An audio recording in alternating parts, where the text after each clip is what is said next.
I disagree with you basically on the premise that our continued military presence in Afghanistan actually strengthens our national security. Since the surge of troops in southern and eastern Afghanistan started, we have seen only increased levels of violence coupled with an incompetent and corrupt Afghan government.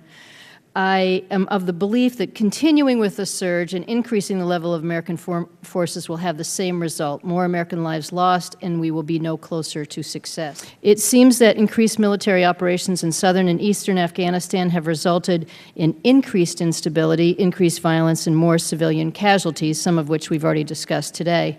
Meanwhile, pulling out of an area not only reduces the level of violence, the local Afghan leaders sometimes end up turning against the Taliban. According to Colonel Brown, his patrolling troops were just providing a recruitment tool for the insurgents. The escalation of U.S. forces increased the insurgency, and was the former Russian ambassador correct that the presence of our forces is fueling the violence in Afghanistan and strengthening the insurgency? There may be cases where you could pull out of an area and serendipity results in the form of local leaders who stand up to the Taliban.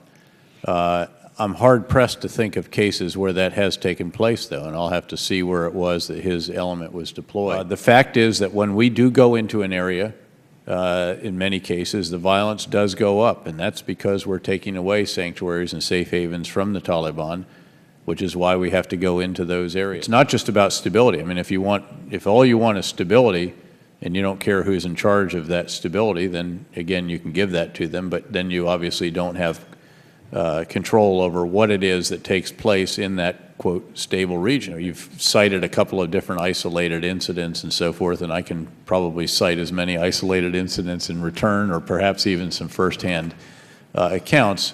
In the interest of time, I know I'm going to run out here, so I'll just say I appreciate it, and I appreciated from the start that you and I disagree. I wanted to put the sentiment out there that I do think increasingly the American public is concerned about the expense, the loss of lives, and I think all of us are concerned with our lack of success. But thank you for your very much for your